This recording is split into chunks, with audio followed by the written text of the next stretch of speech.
أسعد الله أوقاتكم وأهلا بكم في هذه الساعة الجديدة من البوصلة. نبدأها بافتتاحات السوق المصرية والتي تشير إلى لون أخضر على مؤشراتها الثلاث. الثلاثيني يرتفع ب20 نقطة المئوية، السبعيني يرتفع ب6 أعشار، وارتفاعات بنصف النقطة المئوية على مصر 100. قبل أن نعود إلى تفاصيل الحركة سوف نكون مع أبرز عناوين البوصلة لهذه الساعة.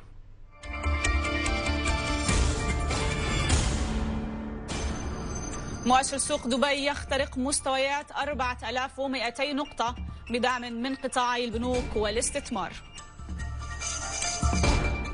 ارتفاع أرباح الرعاية الطبية القطرية 100% إلى 89 مليون ريال بنهاية العام الماضي. بدء التداول على أسهم أسواق المزرعة في السوق السعودي اليوم كأول إدراج هذا العام.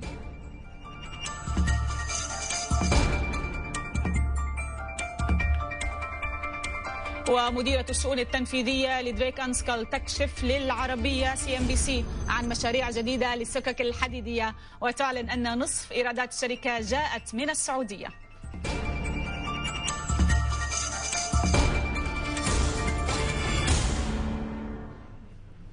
إذا نعود من جديد إلى الأسواق المصرية والارتفاعات التي نشهدها على كل من المؤشرات الثلاثة. إذا ارتفاعات ب20 نقطة المئوية على ال30 الكبار في السوق المصرية، في حين نشهد ارتفاعات أقوى على كل من السبعيني وال100، كل منهما مرتفع اليوم بأكثر من 17 النقطة المئوية أو 16 النقطة المئوية على EGX 70، وال100 أيضا يشهد ارتفاعات بنصف النقطة المئوية مع بداية هذه الجلسة. وطبعا كنا قد شهدنا ارتفاعات قوية للمؤشرات خلال الأسبوع الماضي. في أخبار الشركات المصرية، أعلنت شركة القلعة عن إتمام زيادة حصص ملكيتها في الشركات التابعة مقابل 3 مليارات و700 مليون جنيه، وذلك في إطار برنامج التحول إلى شركة استثمارية وامتلاك حصص الأغلبية في شركاتها التابعة ب5 قطاعات استراتيجية. هذه القطاعات تشمل الطاقة، النقل، الأغذية، التعدين والإسمنت. الشركة أعلنت أيضا عن بدء إجراءات المرحلة الثانية للاكتتاب في زيادة رأس المال، والمتوقع أن تبلغ نسبة الاكتتاب فيها 100%، وذلك خلال شهر مارس 2014، في حين وافق مجلس الإدارة على إمكانية اكتتاب المساهمين خلال المرحلة الثانية عن طريق المقاصة بين حقوقهم النقدية لدى الشركة وبين قيمة الأسهم المكتتب فيها طبقا للائحة التنفيذية لقانون سوق المال.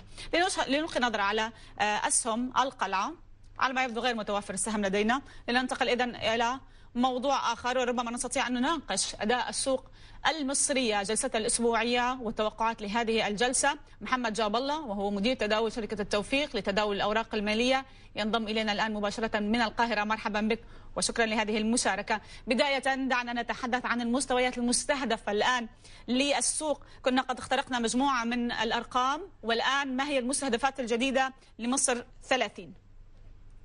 صباح الخير. اولا احنا كنا يمكن من حوالي شهر كنا بنتكلم ان احنا عندنا مستهدفين. المستهدف الاول هو مستوى ال 7400 والمستهدف الثاني هو مستوى ال 7700. احنا حققنا المستهدف الاول اللي هو 7400 وتخطيناه واتخذناه منه دعم رئيسي دلوقتي عند مستوى ال 7450. احنا حاليا بنجرب يمكن عند مستوى ال 7700 يمكن نوصل لها النهارده او بكره، مدعوم من بالاسهم القياديه الحقيقه. بس احنا شايفين من ناحيه ثانيه ان باقي السوق ابتدى ياخد اتجاه عرضي تمهيدا للوصول لمنطقه المقاومه العنيفه عند مستوى ال 7700، ومستني بقيه السوق مستني يشوف اداء القيادات هل هتخترقها ولا لا. في اي الاحوال احنا متخذين من مستوى ال 7500 ومن وراء ال 7250 ده مستويات الدعم الرئيسيه للسوق حاليا. احنا بنستهدف في الاجل المتوسط حاليا مستوى ال 8500 ان شاء الله، دي يمكن على شهر 6 اللي جاي باذن الرحمن نوصل لها. وفي خلال السنه زي ما قلت يمكن من حوالي شهر ونص وسجلتها باسمي ان احنا ان شاء الله مستهدف السنه 2014 يمكن يوصل لمستوى ال 10000 ان شاء الله. هنشوفها في الربع الاخير بامر الله تعالى. طبعا مع عدم إغفال مناطق التصحيح أو مناطق جني الأرباح اللي منها مستوى ال7700.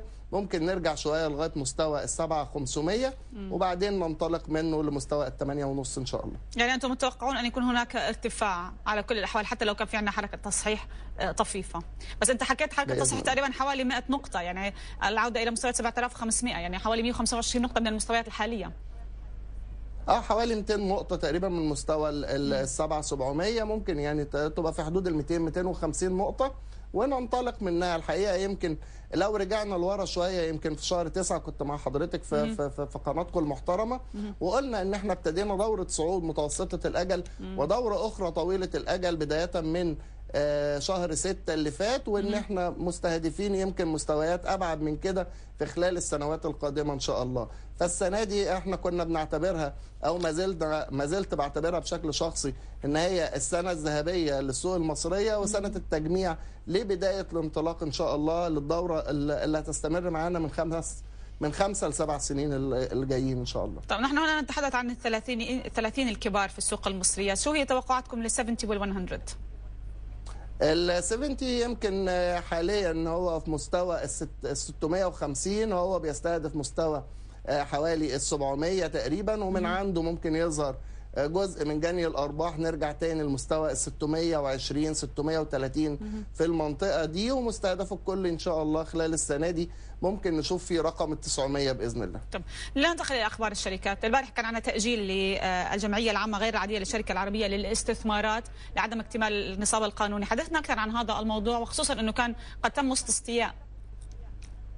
هو الحقيقه يعني كانت مفاجاه لينا جميعا ان هو عدم اكتمال النصاب القانوني هو اللي حضر حمله الاسهم حوالي 200 مليون سهم بس، وكان المفترض ان هو عشان يكتمل النصاب القانوني ان هم يحضر مش اقل من 250 مليون سهم للعربيه للاستثمارات.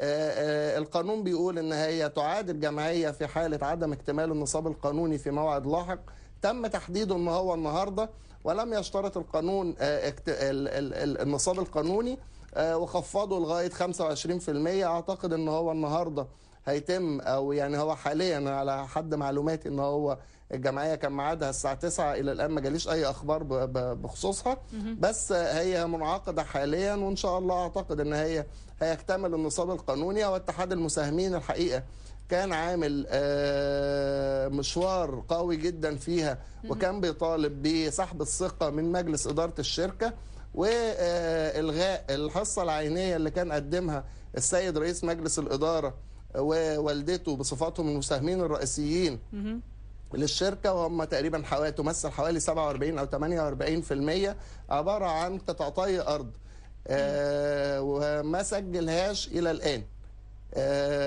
قدم للهيئه الحقيقه اكتر من تظلم واتقبل شكلا واترفض موضوعا، لانه هو جاي بعد التحديد المده القانونيه. هو كانت الهيئه الاول اديته مهله قانونيه لتسجيل الارض ولم يوفق في تسجيلها، لان هي اعتقد ان هي كانت فيها مشكله ان هي الارض زراعيه وهو كان مقدمها على انها ارض مباني.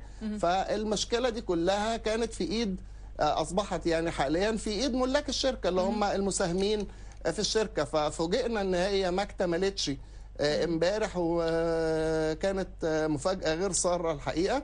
فالنهارده المفروض ان هم هيتخذوا قرار، اعتقد ان هو هيكون قرار مصيري بالنسبه للشركه. وانا اشكر لك هذه المشاركه معنا اليوم محمد جاب الله، مدير تداول شركه التوفيق لتداول الاوراق الماليه.